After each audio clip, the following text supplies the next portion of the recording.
कल ओपीडी में मैंने एक पेशेंट देखे, वो पेशेंट के पैरों पर बहुत ज़्यादा सूजन आई हुई थी और दबाने पर, उंगली से जब मैंने उनका सूजन दबाई उस तरह वहाँ पर गड्ढा बन गया। इस सूजन को कहते हैं पिटिंग एडिमा। आमतौर पर किडनी पेशेंट के अंदर ये जो पिटिंग एडिमा होता है बहुत कॉमन होता है। इसी टॉपिक के बारे में आज हम इस वीडियो में बात करेंगे कि किडनी पेशेंट के अंदर सूजन क्यों आती है, क्या क्या कॉम्प्लिकेशन एक किडनी पेशेंट फेस करता है ये सूजन की वजह से, और साथ ही में हम बात करेंगे कि क्या आप उपाय कर सकते हैं या फिर आप अपनी सूजन को कैसे कम कर सकते हैं। जब हम बात करते हैं किडनी पेशेंट की, तो सूजन जो होता है उनका एक बहुत कॉमन सिम्टम होता है कि पैरों पर सूजन आ जाती है, हाथों पर भी सूजन आ सकती है या फिर फेस पर भी आपकी सूजन आ सकती है। और जब आप उस सूजन को दबाते हैं तो वहाँ पे गड्ढा बन जाता है क्योंकि वहाँ पे पानी भरा हुआ होता है। जब ये सूजन आती है और इसकी कॉम्प्लिकेशन की अगर मैं बात करूँ तो आपको ऐसा महसूस होता है, सपोज़ मैं आपको एक एग्जाम्पल के थ्रू बताना चाहूँ कि अगर एक बॉटल में पानी भरा हुआ है, अगर उसको आप सीधा रखेंगे तो ग्रेविटी के थ्रू जो पानी होगा वो नीचे की तरफ होता है।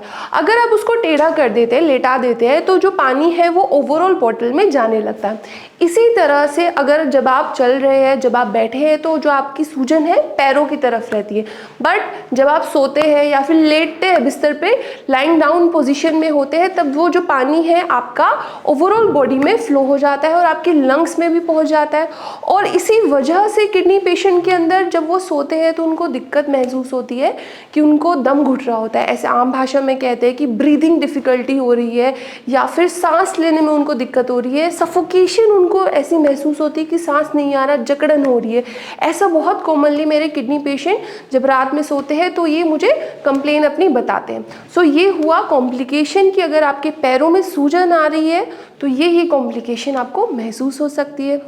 अब बात करते हैं कि क्या कारण होते हैं कि जिन वजह से किडनी पेशेंट में सूजन आती है, क्योंकि अगर आपको कारण मालूम होंगे तो आप उस कारण के अकॉर्डिंग एक अच्छा ट्रीटमेंट ले पाएंगे, उसके अकॉर्डिंग आपका डायग्नोसिस होगा और जल्द से जल्द आपको आराम मिल सकता है। अगर मैं कारण की बात करूं तो किडनी पेशेंट में ज़रूरी नहीं है कि किडनी की वजह से भी सूजन आ रही हो। जब मेरे पास कोई भी किडनी का पेशेंट आता है तो मैं उसको सजेस्ट करती हूँ कि आप अपना TSH मतलब आप अपना थायराइड टेस्ट भी ज़रूर कराएं, क्योंकि थायराइड में भी सूजन आना बहुत कॉमन होता है।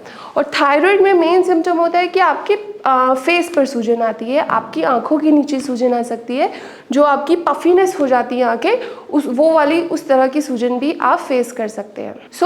थायराइड की वजह से भी सूजन आती है। अगर आपकी रिपोर्ट्स में डिटेक्ट होता है कि थायराइड आपका बढ़ा हुआ है, थायराइड हार्मोन्स आपके बढ़े हुए हैं या फिर थायराइड की डिजीज़ आपको डायग्नोज हुई है, तो तुरंत के तुरंत अपना थायराइड का ट्रीटमेंट कराएं। इससे आप अपने जो सूजन है आपकी बॉडी में दिखाई पड़ रही है उसको बहुत कंट्रोल कर सकते हैं। नेक्स्ट कि किडनी पेशेंट में जो सूजन का दूसरा कारण होता है वो होता है कि किडनी पेशेंट के अंदर प्रोटीन लॉस हो रहा होता है।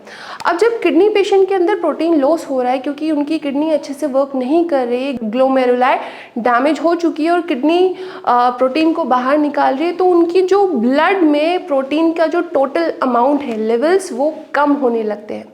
और अगर आपके ब्लड में प्रोटीन का लेवल कम होगा तो उसकी वजह से आपका जो खून होता है वो पतला होना शुरू हो जाता है। अब अगर आपका खून पतला होगा तो आपका जो खून है वो पानी बनकर आपके लिम्स में सूजन के थ्रू आपको सिम्टम देने लगता है। तो ये जो दिक्कत होती है कि प्रोटीन लॉस हो रहा है, टोटल ओवरऑल बॉडी में जो प्रोटीन के जो अमाउंट है वो कम हो रही है, इसकी वजह से आपको सूजन आ रही है। जैसे कि किडनी पेशेंट्स की जब हम रिपोर्ट्स कराते हैं, जो कि KFT कराते हैं, तो उसमें हमें प्रोटीन बहुत कम मिलती है, एल्ब्यूमिन हमें उसमें उसका लेवल चेक करना होता है। अब आप पहचानिए कि अगर आपका प्रोटीन लॉस हो रहा है और आपकी प्रोटीन की जो वैल्यूज़ है वो कम हो रही है, उसकी वजह से भी आपको सूजन आ सकती है। अब किडनी पेशेंट्स का जब ट्रीटमेंट शुरू होता है तो डॉक्टर्स उसको एडवाइस करते हैं कि आपको प्रोटीन कम से कम लेना है।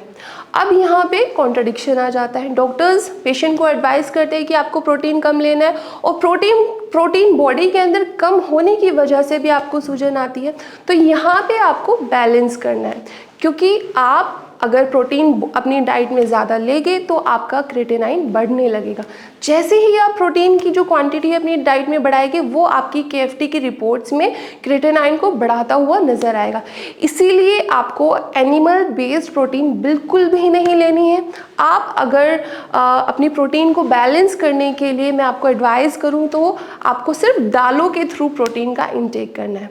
सो आप दाल ले सकते हैं कि आप मूंग दाल ले सकते हैं, आप मूंग की दाल ले सकते हैं, या फिर आप मसूर की दाल ले सकते हैं। सो अगर आप दालें कंज्यूम करेंगे थोड़ा बहुत आपका क्रिएटिनाइन डेसिमल्स में इंक्रीज होता हुआ नजर आएगा, पर इससे आपकी जो दूसरी कॉम्प्लिकेशन है जो कि स्वेलिंग है वो रिड्यूस हो जाएगी, क्योंकि जो प्रोटीन की मात्रा है आपकी बॉडी में वो अच्छी होने लगेगी। नेक्स्ट है कि एलोपैथिक डॉक्टर्स एडवाइस करते हैं जब पेशेंट की बॉडी में सूजन आती है कि आप एंटी डायरेटिक्स ले लीजिए, जिसमें कि डायटोर एक सबसे फेमस मेडिसिन होती है एंटी डायरेटिक, जिसको लेते ही आपकी सूजन बहुत जल्दी से कम हो जाती है। पर एंटी डायरेटिक्स भी तब तक काम नहीं करती जब तक आपका प्रोटीन का जो वैल्यू है बॉडी में, आपकी ब्लड में उसका जो लेवल्स है वो मेंटेन नहीं रहते। सो अपनी डाइट को ऐसा मेंटेन करके रखिए कि आप दाल भी खाते रहे और आप ज़्यादा एनिमल बेस्ड प्रोटीन का इस्तेमाल ना करें। और आप इस तरह से अगर आप ये प्रोसेस करेंगे तो आपकी जो सूजन है, स्वेलिंग है, वो कहीं ना कहीं कंट्रोल हो जाएगी। और आपको पहचानना है, सबसे इम्पॉर्टेंट बात होती है कि बीमारी किस कारण की वजह से हुई है। किडनी फेलियर की वजह से सूजन आ रही है आपको, TSH की वजह से सूजन आ रही है, या फिर प्रोटीन आपकी बॉडी में कम है उसकी वजह से सूजन आ रही है। तो जिस भी कारण की वजह से आपकी बॉडी में स्वेलिंग है उस कारण को ठीक कीजिए। उससे क्या होगा कि आपकी जो स्वेलिंग है वो जल्द से जल्द ठीक हो जाएगी। सो आई होप ये जो वीडियो है कि स्वेलिंग क्या क्या कॉम्प्लिकेशन आपकी बॉडी में करती है, और कि आपको अगर घुटन महसूस हो रही है सोते समय किस वजह से होती है, ये आपके लिए मददगार हो और आप अपने कारण को ढूंढें, उस कारण पे वर्क करें और अपनी स्वेलिंग को जल्द से जल्द कम कर लें। Thank you.